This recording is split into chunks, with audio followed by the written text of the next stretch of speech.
Assalamualaikum warahmatullahi wabarakatuh. Saya Ketua Tim Penggerak PKK Kabupaten Tasikmalaya. Jangan pernah takut mencoba hal yang baru untuk mencapai semua impianmu. Karena kemanapun kamu melangkah, keluarga adalah tempat kamu untuk kembali. Dan saya berharap selama pandemi masa corona ini, jaga diri, jaga keluarga, dan jaga orang-orang di sekitar kita yang kita sayangi. Terima kasih. Billahi taufiq wal hidayah. Wassalamualaikum warahmatullahi wabarakatuh.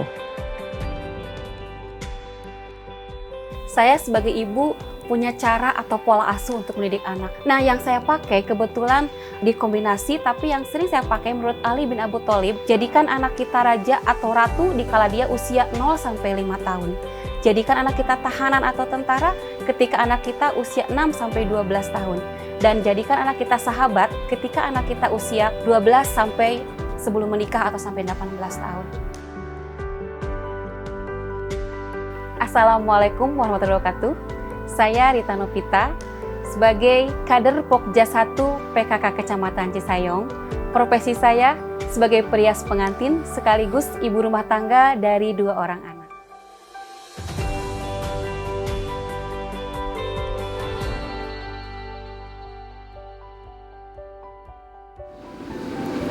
Dek, sayang, Dek, bangun. Dek, bangun, Dek, subuh, Dek. Ya. Bangun, sayang. Hei, sayang, bangun. Ya. Dek, bangun, sayang, subuh. Sayang, bangun, subuh. Ibu bungsu. Subuh. Bangun, subuh. Jambat.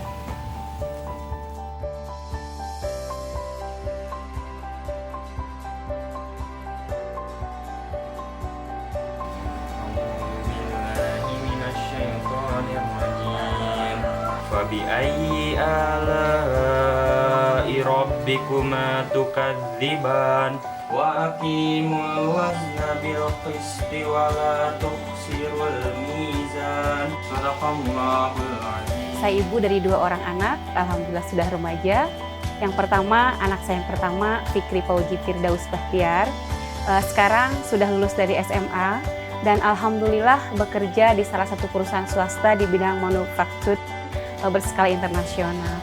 Kenapa tidak langsung kuliah? Mungkin itu pertanyaan semuanya. Karena saya selalu demokrasi untuk memilih ke anak silahkan mau bekerja atau kuliah. Dan anak saya kenapa bekerja? Karena dia beralasan dia ingin kuliah dengan dia sendiri.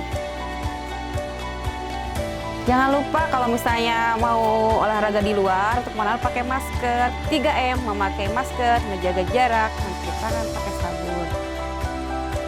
Selamat berolahraga ayah adek. Ibu masak ya buat sarapan pagi.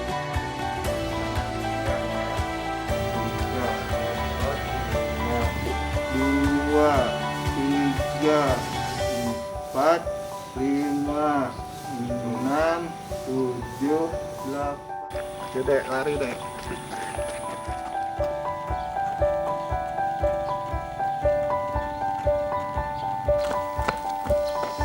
Anak yang pertama bernama Fikri Fauji Firdaus Bahtiar dan anak yang kedua Aidil Fitra Faujan Bahtiar. Kenapa 2 anak? Karena berencana itu keren. Saya sebagai Pokja 1 di Kecamatan Cisayong sebagai kader PKK. Menjadi kader PKK sudah sejak SMA, sudah sejak keluar SMA karena ibu saya juga dulunya ketua tim penggerak PKK desa, sehingga saya sudah aktif di PKK sejak tahun 1995. Penilaian orang itu tidak hanya pintar, tapi kesolehan anak juga menjadi penilaian, sehingga mematahkan saya sebagai ibu yang tadinya idealis sekali. Kalau anak dari pesantren itu tidak bisa bekerja di perusahaan seperti itu, tapi ternyata itu salah besar. Saya diberikan cobaan oleh Allah Subhanahu wa Ta'ala, tapi saya bersyukur karena pasti di balik kekurangan ada kelebihan. Anak saya yang kedua bernama Aidil Fitra Faujan Bahtiar. Dia lahir pada waktu itu pas Idul Fitri, sehingga namanya Aidil Fitra, dibantu oleh bidan dan tidak bersuara. Saya pun kaget. Dan bidan menyarankan untuk pergi ke dokter. Jantung anak saya ada posisinya di sebelah kanan, setelah di ronsen seharusnya di sebelah kiri, dan dibawa ke ke laboratorium klinik Pramita di Bandung. Pada waktu itu saya bersama suami saya membawa berobat anak saya ke rumah sakit paru-paru, dan rumah sakit paru-paru pun menyarankan dan beliau bertanya alasannya kenapa sampai seperti ini, karena baru ada ke rumah sakit tersebut anak bayi yang dengan gangguan paru-paru. Kalau bahasa medisnya saya lupa lagi, hanya kalau bahasa Indonesianya dia paru-paru sebelah kirinya tidak berfungsi. Waktu saya mau pergi ke rumah sakit harapan kita pun sudah tidak ada harapan, karena semua bilang pasti akan datang dengan ambulan. Dan dokter bilang, ibu jangan pikirkan biaya. Ketika ibu punya KTP, ingin anak sehat, ayo kita tolong. Setelah dioperasi, anak saya tumbuh biasa normal, alhamdulillah, dan banyak pertolongan sekali. Sampai ketika saya kontrol, dokter bilang tidak usah bayar jauh-jauh dari Tasik, katanya ongkos pun berapa. Saya bersama suami saya bahu-membahu untuk bagaimana caranya anak saya supaya sehat. Bahkan tetangga pun tidak tahu seberat apa penyakit anak saya. Dan saya pun berdoa kepada Allah, ya Allah berikan saya pertolongan, apabila ini salah kami sebagai orang tua, maafkan kami. Dek, udah beres mandinya? Udah. Wah, udah ganteng kan? Yuk sarapan pagi, udah siap? Pasti semua ibu juga merasakan ketika anaknya diberikan kekurangan, diberikan cobaan. Takut anaknya seperti apa, takut anaknya tidak normal. Tapi suami saya selalu membesarkan hati. Bu, lihat yang lain lebih banyak dari kita. Dan alhamdulillah ketika saya menjadi kader, saya bergaul, saya belajar BKB, bahwa anak oleh Allah itu diberikan keunikan masing-masing. Di balik kekurangan pasti ada kelebihannya.